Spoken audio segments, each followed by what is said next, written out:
ఓం నమో భగవతే శ్రీ మేధాదక్షిణామూర్తయే. ఓం నమో భగవతే శ్రీ ఆదిశంకరాయ.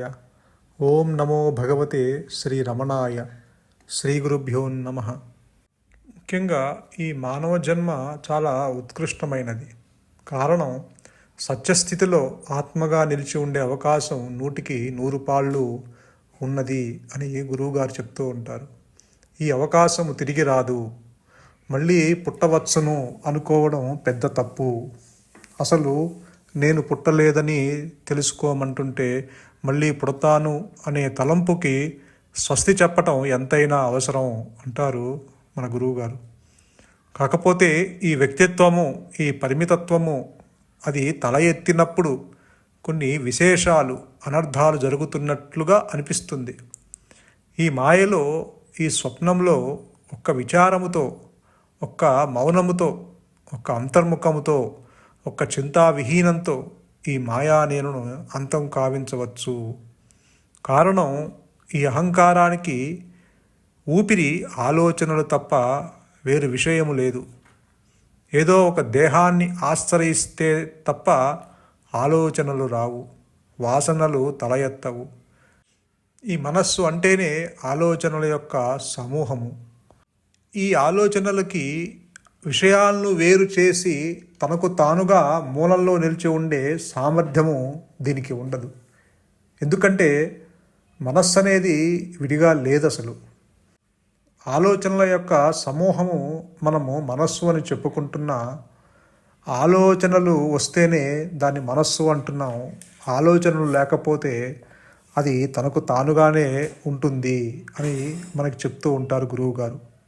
కాబట్టి ఆలోచనలు ఇప్పుడు పుట్టి మరుక్షణము నశిస్తున్నాయి. అది ఎప్పుడు పుడుతుందో, ఎప్పుడు నశిస్తుందో ఎవరికీ తెలియదు. మనం అనుకుంటాం ఆలోచనలు గమనించవచ్చు అని మనం అనుకున్నా, కానీ ఆ ఆలోచన పుట్టేటప్పుడు నీకు చెప్పి రాదు, ఆలోచన పోయేటప్పుడు నీకు చెప్పిపోదు. కాబట్టి దాని పుట్టుక, దాని మరణం దాని చేతుల్లో లేదు. అలాంటిది తన మూలంలో ఉండే సామర్థ్యాన్ని అది ఎలా నిలుపుకుంటుంది? దాన్ని తెలుసుకోలేదు. తన మూలాన్ని తాను తెలుసుకోలేదు. ఇక్కడ మూలము అంటే ఆత్మ. అంటే ఆత్మ నుంచి ఏది రాలా.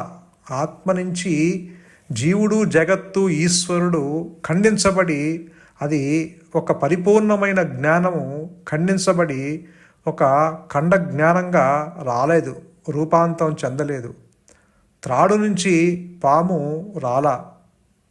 చీకటిలో త్రాడును చూసి పామనుకొని భయపడ్డావు, కానీ వెలుగులో దాన్ని చూసేటప్పటికీ ఉన్నది త్రాడు అన్న జ్ఞానము నీకు స్ఫురణకు వచ్చింది. అలాగే అట్ ది సేమ్ టైం అసలు పామే లేదు అన్నది కూడా నీకు అవగతమైంది. అంటే త్రాడు నుంచి తాడు పాముగా రూపాంతరం చెందలేదు. అలాగే త్రాడు నుంచి ఏవి రాలేదు. అలాగే పరమాత్ముడి నుంచి జీవుడు కానీ, జగత్తు కానీ, ఈశ్వరుడు భావనలు కానీ రాలేదు. అందుకే ఆదిశంకరులు చెప్తారు, అసలు ఈ మనస్సు అనేది ఒక చిత్ జడ గ్రంథి, ఒక ముడి లాంటిది. అటు చైతన్యము కాక, అంటే అటు ఆత్మ కాక, ఇటు దేహము కాక, మధ్యలో ఒక ముడి ఏర్పడింది. అదే చిత్ జడ గ్రంథి అంటారు. ఈ ముడి నిజంగా ఉందా అంటే అది లేదు. లేనిది ఉన్నట్లుగా భ్రమని కలగచేస్తుంది. ఒక కల్పితము, ఒక ఊహా వస్తువు అంటారు గురువుగారు. ఈ అహంకారం అనేది ఒక లోయర్ సెల్ఫ్, ఒక పిశాచము అని మనకి భగవాన్ రమణులు చెప్తారు. అందుకే రమణులు ఏమంటారంటే, అసలు ఈ అహంకారము పుట్టిందేమో చూడు, అది ఉద్భవించిందేమో గమనించు అంటారు.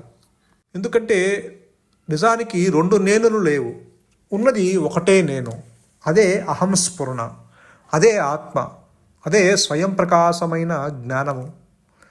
కాబట్టి ఆత్మ నేను, అహంకారము నేను అని 2 నేనులు లేవు. ఒకవేళ అట్లా ఉంటే గనక అవి ఒప్పుకోవాల్సి వస్తుంది. అలా కుదరదు అంటారు భగవాన్. ఆది నుంచి అహంకారము తృణీకరించబడ్డది. అసలు అహంకారము పుట్టనే లేదు. అది పుట్టినట్టుగా మనకి కల్పిస్తుంది. నేనంటే దేహము అన్న భావన మనకి పుట్టినట్టుగా కల్పిస్తుంది. ఒక ఎండమాముల్లాగా మనకు అది ఉంటుంది. విచారణ చేయకపోతే అది నిజమనుకొని మనం భావిస్తాం. దూరం నుంచి చూస్తే ఎండమాముల్లాగా నీరు ఉన్నట్టు కనిపిస్తుంది. దగ్గరికి వెళ్తే అక్కడ నీరు ఉండదు. అలాగే నీవు విచారణ చేయనంత కాలము మనస్సు ఉందనే అనుకుంటావు. ఎప్పుడైతే నీవు కొంత విచారణ చేసి కొంత అవగాహనకు వచ్చినప్పుడు, నీవు అంటే అంతర్ముఖమైనప్పుడు, భగవాన్ ఏం చెప్తున్నారు, విచారణ చేయటం వల్ల అది నీవు అంతర్ముఖమైనప్పుడు అది తలకిందులై అనుగ్రహం చేత ఆత్మే ప్రకాశిస్తుంది అంటారు. కాబట్టి ఇక్కడ నేను ఎవరు, అసలు ఈ నేనంటే దేహము అనేది ఎవరు అనేది విచారణ చేయమంటున్నారు. ఎవరు ఆత్మని గురించి విచారణ చేయాల్సిన అవసరం లేదు. ఇక్కడ మనం చేసేది అనాత్మ విచారణ, ఆత్మ విచారణ కాదు. ఆత్మని ఎవరు విచారణ చేయలేరు. ఆత్మ గురించి ఆలోచించాల్సిన అవసరం లేదు. ఆత్మ గురించి చింతించాల్సిన అవసరమూ లేదు. ఎందుకంటే అది నీవై ఉన్నావు కాబట్టి, అది ఆల్రెడీ సిద్ధించి ఉన్న సద్వస్తువు కాబట్టి, అది నువ్వే కాబట్టి.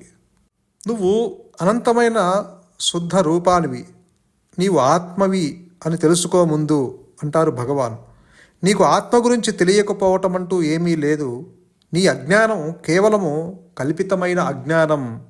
అది ఎంత చెప్పినా, ఇదంతా అసత్యమని చెప్పినా, ఇదంతా ఒక కళ లాంటిది అని చెప్పినా ఈ మనస్సు ఒప్పుకోదు. ఎందుకంటే అది జన్మజన్మల నుంచి అది బాహ్యం అలవాటైపోయింది, భేదభావము అలవాటైపోయింది. ఇతరులు ఉన్నారనుకుంటుంది, రాగద్వేషాలు ఉన్నాయనుకుంటుంది, దుఃఖము ఉంది అనుకుంటుంది, కర్తృత్వము ఉంది అనుకుంటుంది. ఇలా అన్నీ తనకి ప్రపంచము విడిగా ఉందని అనుకుంటుంది, తనకి భగవంతుడు విడిగా ఉన్నాడని అనుకుంటుంది. ఇది అలవాటైపోయింది, బాహ్యంగా వెళ్ళటం అలవాటైపోయింది. ఎప్పుడు అది అంతర్ముఖం కాల, ఎప్పుడు నా స్వరూపం ఏమిటి అనేది విచారణ చేయలా. అందువల్ల వీడికి దుఃఖం కలుగుతుంది, అవిచారం వల్ల దుఃఖం కలుగుతుంది. ఏనాడు నేను దేహము అని దేహము చెప్పట్ల, ప్రపంచము కూడా నేనంటే ప్రపంచమని ప్రపంచము చెప్పట్ల. దేహాన్ని ప్రపంచాన్ని గుర్తించి తెలుసుకునేది ఈ మాయా నేను. కాబట్టి వాడు ఉన్నాడేమో విచారించు, వాడు ఉద్భవించాడేమో గమనించు, అసలు వాడు పుట్టాడేమో విచారణ చెయ్యి అంటున్నారు భగవాన్. ఇంకొక కోణం నుంచి చూస్తే అసత్యమంటూ ఏమీ లేదు, ఉండేదల్లా ఆత్మ ఒక్కటే. ఈ ప్రపంచాన్ని, మిగిలిన వాటిని నీవు గ్రహించటానికి మూల కారణం అహంకారం. కాబట్టి దాని మూలమేదో కనుక్కోవటానికి ప్రయత్నిస్తే అది లేదని, నువ్వు చూసే ఈ సృష్టి కూడా లేదని అనుగ్రహం చేత నీకు తెలియబడుతుంది. అంటే ఇక్కడ తెలియబడటము అంటే ఆత్మ అనుభవము కేవలము ఆత్మకే, జీవుడికి కాదు. ఒక వ్యక్తిగా, ఒక మనస్సు పని చేస్తున్నంత కాలము, అంటే నీ మనస్సు ప్రయత్నం చేస్తున్నంత కాలము నీవు ఆత్మని ఎప్పటికీ గ్రహించలేవు. అసలు ఆత్మ జీవుణ్ణి గుర్తించదు. ఆత్మకి అనాత్మకి మధ్య రాకపోకలు లేవు. ఈ రెండు opposites. There is no connection between ఆత్మ అండ్ అనాత్మ అంటారు గురువు గారు. కాబట్టి నీవు ఈ అహంకారంతో ఆత్మని తెలుసుకోలేవు. ఎందుకంటే ఈ అహంకారము ఉనికి లేనిది. దానికంటూ ఒక వ్యక్తిత్వము లేదు, ఒక ఎగ్జిస్టెన్స్ లేదు. అది ఒక దాని మీద ఆధారపడి ఉన్నది. దేని మీద ఆధారపడి ఉంది అంటే ఈ ఆత్మ మీద ఆధారపడి ఉన్నది. ఆత్మ చేతిలో అహంకారము ఒక పనిముట్టు. బంగారము లేకుండా ఆభరణం ఎట్టా అయితే నిలవలేదో, నేనున్నానన్న అహంస్ఫురణ లేకుండా ఈ అహంకారము క్షణమైనా నిలవలేదు. కానీ ఈ అహంకారానికి అది తెలియదు. నేను అంటే దేహము అనే అనుకుంటుంది. అది ఆత్మచేతిలో ఒక పనిముట్టని గ్రహించదు. ఒక పనిముట్టు యజమాని తన చేత ఒక పట్టకార ఉంది, ఆ పట్టకార పట్టుకొని యజమాని అన్ని పనులు చేస్తున్నాడు. ఆ పట్టకారతో వేడి గిన్నెను పట్టుకోవాలా లేకపోతే చల్లటి గిన్నెను పట్టుకోవాలా అనేది ఆ యజమాని మీద ఆధారపడి ఉంటుంది. ఆ యజమాని ఏమి చేసినా సరే ఆ పట్టకార ఏ కంప్లైంటు చేయదు. ఎందుకంటే అది యజమాని చేతిలో ఒక పనిముట్టు లాంటిది. అలాగే ఈ అహంకారము కూడా ఈ ఆత్మ చేతిలో ఒక పనిముట్టు. అంటే ఈ జీవుడు కూడా ఆత్మ ఆ ఉच्चతర చేతిలో ఆ ఉच्चతర శక్తి ఆధారంగానే వీడు మనుగడ సాగిస్తున్నాడు. ఆ లోపల అనుగ్రహం ఉండబట్టి వీడు శ్వాస పీలుస్తున్నాడు. ఆ అనుగ్రహం ఉండబట్టి వీడికి ఆలోచనలు వస్తున్నాయి. ఆ లోపల ఆ అనుగ్రహం ఉండబట్టి వీడిలో కదలికలు వస్తున్నాయి. అచేతనమైన శరీరము కదులుతూ ఉంది. అచేతనమైన బుద్ధి అది విషయాన్ని గ్రహిస్తూ ఉంది. అచేతనమైన ఇంద్రియాలు ఈ ఆత్మ యొక్క ప్రకాశం చేత అవి ఇంద్రియ సుఖాలను అనుభవిస్తున్నాడు ఈ జీవుడు. కాబట్టి ఈ ఉపాధులన్నీ జడాలు, అంటే ఒకదాని మీద ఆధారపడి ఉన్నాయి. ఈ సృష్టిలో ఏ వస్తువైనా ఒకదాని మీద ఆధారపడి ఉంది అంటే అది ఎప్పటికైనా నశిస్తుంది. కాబట్టి ఈ అహంకారము కూడా దాని చావు పుట్టుకలు దాని చేతుల్లో లేవు. అహంకారం అంటే ఆలోచనలే కాబట్టి ఆలోచనలు కూడా ఎప్పుడు పుడతాయో ఎప్పుడు నశిస్తాయో ఎవరికీ తెలియదు. కాబట్టి ఇప్పుడు పుట్టి మరుక్షణం నశించేది నీవు కాదు. నీవు అనంతుడివి, నీవు పరిమితుడివి కాదు. నీవు శాశ్వతుడివి, నీవు అశాశ్వతుడివి కాదు. నీవు సత్యానివి, నీవు అహంస్ఫురణవి. కాకపోతే ఈ జీవుడికి తనెవరో తన స్వరూపం ఏమిటో ఎప్పటికీ తెలుసుకోలేడు. అందుకే భగవాన్ అంటారు, చేతనైతే విచారణ చెయ్యి, లేకపోతే శరణాగతి చెందు. నీ వల్ల కాదు, నీవు హెల్ప్లెస్, నీవు అశక్తుడివని గ్రహించి ఆ ఉच्चతర శక్తి ఏదైతే ఉందో ఆ ఉच्चతర శక్తికి ఎప్పుడైతే నీవు శరణు చెందావో, అంటే నీకంటూ వ్యక్తిత్వం ఉండకూడదు, నీకంటూ సంకల్పాలు ఉండకూడదు, నీకంటూ ఆలోచనలు ఉండకూడదు, నీకంటూ కర్మలు కానీ వికర్మలు కానీ అకర్మలు కానీ కర్తృత్వాలు కానీ భోక్తృత్వాలు కానీ నీకంటూ ఉండకూడదు. ఎప్పుడైతే నీవు శరణాగతి చెందావో ఇక ఆ ఉच्चతర శక్తి, ఆ జ్ఞానము నిన్ను ముందుండి అది నడిపిస్తుంది.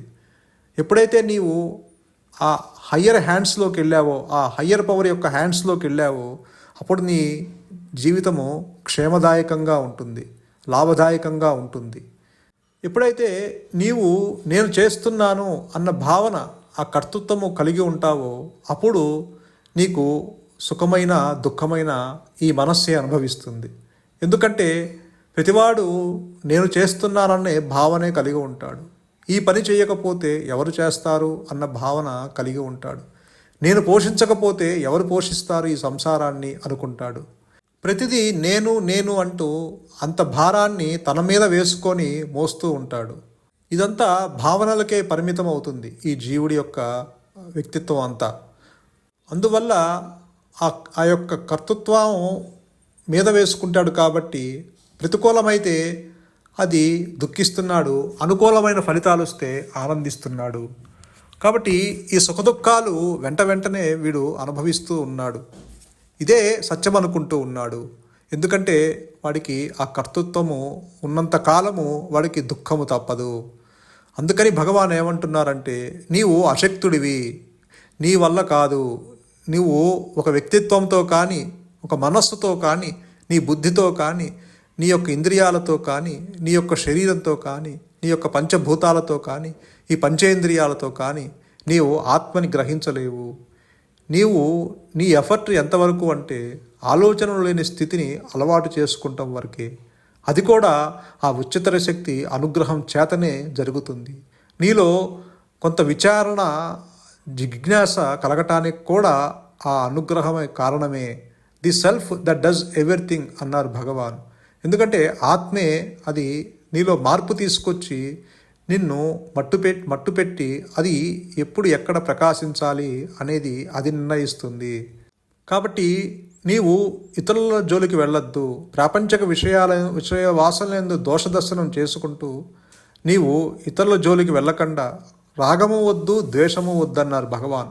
ఇష్టము వద్దు, అయిష్టము వద్దు. ప్రశంసించిన పొంగిపోవద్దు, విమర్శించిన కృంగిపోవద్దు.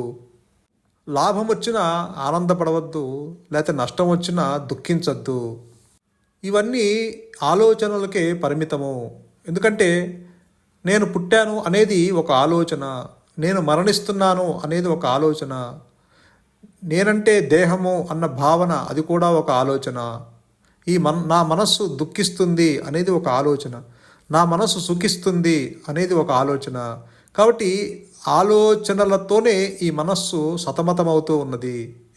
ఎంతసేపటికి ఒక ఆలోచన పుట్టింది, మళ్ళీ అది మరణించింది, మళ్ళీ గ్యాప్ లేకుండా మళ్ళీ ఇంకొక ఆలోచన వస్తుంది, మళ్ళీ అది నశిస్తుంది, మళ్ళీ ఇంకొక ఆలోచన వస్తుంది. ఇలా ఆ గతంలోంచి ఒక్కొక్క ఆలోచనని విడుదల చేస్తూ ఉంటుంది. ఆ ఆలోచన సత్యం అనుకొని దాన్ని స్మరిస్తూ ఉంటావు. కాబట్టి ఆ ఆలోచన ద్వారా స్మరిస్తూ అది చెప్పిన పని చేస్తున్నావు. అది వెంటనే ఆ వ్యక్తిత్వము నేను చేస్తున్నా అన్న భావము కలిగి ఉంటుంది. ఆ ఆలోచనకి ఆ భావము కలిగి ఉండటం వల్ల ఆ ఫలితాలు కూడా అనుకూలమా ప్రతికూలమా అన్నది తీసుకుంటాం అనేది ఆ మనస్సే చేస్తున్నది. కాబట్టి ఆ సుఖదుఖాలన్నీ ఈ వ్యక్తే అనుభవిస్తున్నాడు. ఇక్కడ వ్యక్తి అంటే శరీరము కాదు, వ్యక్తి అంటే మనస్సు, ఆలోచనల యొక్క సమూహము. అందుకే భగవాన్ అంటారు, ఈ నేను అన్న భావము లేస్తే సకలము పుడుతుంది, అహంకారము పుడితే సకలము పుడుతుంది, అహంకారము నశిస్తే సకలము నశిస్తుంది. నీకు నిద్రలో ఏ ఆలోచనలు లేవు, ఏ భావాలు లేవు, అక్కడ దేహాన్ని పక్కన పెట్టేసి హాయిగా పడుకుంటున్నావు. తల్లిదండ్రులు కానీ, భార్యా పిల్లలు కానీ, వస్తువులు కానీ, బ్యాంకు బ్యాలెన్స్ కానీ, ఇల్లు కానీ, వాకిలి కానీ, కారు కానీ, బంగ్లాలు కానీ, ఉద్యోగము కానీ, సద్యోగము కానీ, లేకపోతే నీ బంధువులు కానీ, మిత్రులు కానీ, శత్రువులు కానీ, అయిన వాళ్ళు కానీ, కాని వాళ్ళు కానీ, వీళ్ళందరి చివరికి నువ్వు పూజించే భగవంతుని కూడా పక్కన పెట్టేసి నీవు నిద్రలో హాయిగా పడుకుంటున్నావు. అంటే వీళ్ళందరినీ వదిలించుకొని నీవు నిద్రకి ఉపక్రమిస్తున్నావు. అంటే దీని అర్థము నీవు ఇది కాదు, అది నీవు ఒక హాయిని కోరుకుంటున్నావు, ఆ హాయి కోసము వీళ్ళందరినీ వదిలేస్తున్నావు. అంటే నథింగ్ బట్ ఆ మనస్సు ఆ నిద్రపోతున్నంతసేపు అది లయమై ఉన్నది. ఆ దేహంతో కూడా సంబంధం లేకుండా ఉన్నది, బుద్ధితో కూడా సంబంధం లేదు, ఇంద్రియాలతో సంబంధం లేదు, మనస్సుతో సంబంధం లేదు, ఆలోచనలతో సంబంధం లేదు. అదే భగవాన్ అంటారు నిద్రాస్థితి నీ యొక్క సహజ స్థితి అని. ఎందుకంటే ఎక్కడైతే నీ మనస్సు పనిచేయదో, ఎక్కడైతే నీ బుద్ధి పనిచేయదో, ఎక్కడైతే నీ యొక్క ఆలోచనలు పనిచేయవో, ఎక్కడైతే నీవు దేహంతో డిటాచ్ అయి ఉంటావో అదే నీ స్వరూపము. ఎక్కడైతే నేనంటే దేహము అన్న తలంపు ఎక్కడైతే పుట్టదో అదే నీ స్వరూపము. అదే భగవంతుని యొక్క నివాస స్థలము అంటారు భగవాన్. కాబట్టి నిద్రలో అది నీ సహజ స్థితికి దగ్గరగా ఉంటావు. నీ మనస్సు లయమై ఉంటుంది, అది అక్కడ పూర్తిగా నశించలేదు. అందుకని మళ్ళీ అదే వ్యక్తిగా నీవు పొద్దున్నే లేచి మేల్కొంటున్నావు.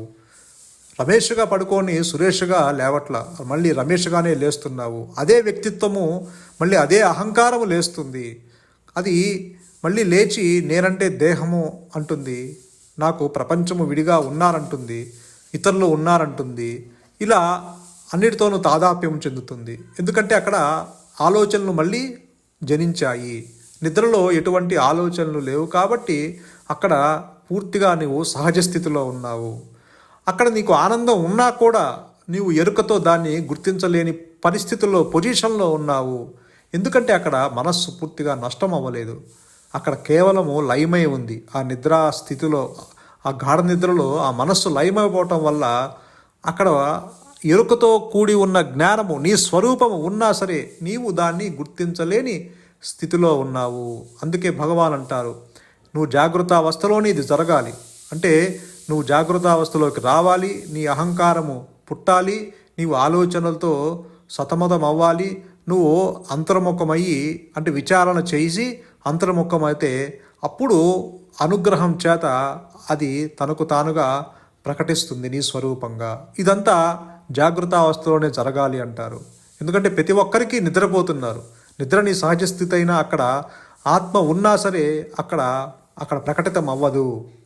కాబట్టి జాగృతావస్థలోనే గురువు గారు ఏమంటున్నారు, విషయ చింతన తల ఎత్తకుండా నీవు కనుక నిలబడితే, అంతర్ముఖమయ్యి నీవు కనుక నిలబడితే, ఎటువంటి ఆలోచనలు లేకుండా నీవు కనుక నిలబడితే, నీ యొక్క మనస్సులో ఎటువంటి కల్మషాలు కానీ ప్రశాంతంగా కల్మషం లేకుండా నిస్వార్థంగా నీవు కనుక నిలబడితే, స్వరూప జ్ఞానం ఏదైతే ఉన్నదో అది జ్ఞానవృత్తి చేత అహమహమంటూ తనకు తానుగా ప్రకటిస్తున్న స్థితిని నీ స్వరూపంగా గ్రహించేటట్లు నిలిచేటట్లు అనుగ్రహం చేత అది ప్రకాశిస్తూనే ఉంటుంది అన్న స్థితి ఏర్పడుతుంది.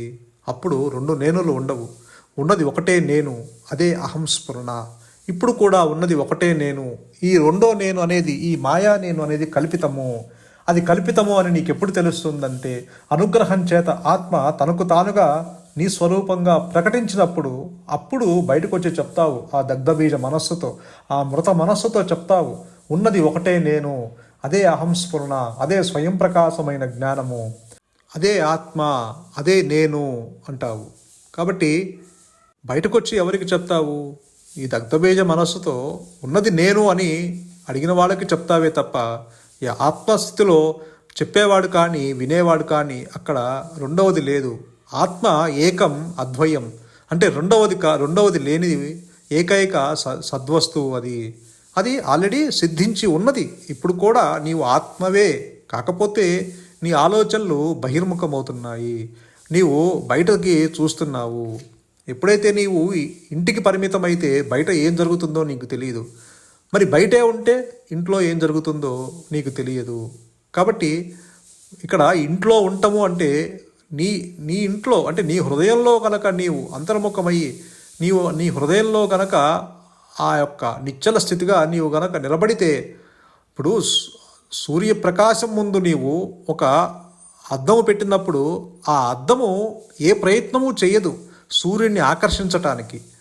ఆ సూర్యుని యొక్క ప్రకాశము అద్దం మీద పడి ఆ అద్దము ప్రకాశిస్తుంది, అద్దము ద్వారా ప్రకాశింపబడుతుంది. అంటే అలాగే నీవు కూడా ఆ ఎరుక, ఆ కాన్షియస్నెస్ ఉన్నది. అది ఆధారంగానే నీవు మాట్లాడుతున్నావు, తింటున్నావు, వింటున్నావు, ఆలోచనలు వస్తున్నాయి, అన్ని పనులు చేస్తున్నావు. ఎప్పుడైతే నీవు అంతర్ముఖమయ్యి క్షణకాలం కనుక నీవు అంటే ఆ ఆలోచనలు లేని స్థితిలో నీవేమీ ఆత్మని ఆకర్షించాల్సిన అవసరం లేదు. ఆ అద్దము ఆ సూర్యుడిని ఆకర్షించలేదు, అది ఏ ప్రయత్నము చేయకుండా అలా ఉన్నది. నీవు కూడా ఆ కాన్షియస్ అంటిపెట్టుకునే ఉన్నది ఈ మనస్సు.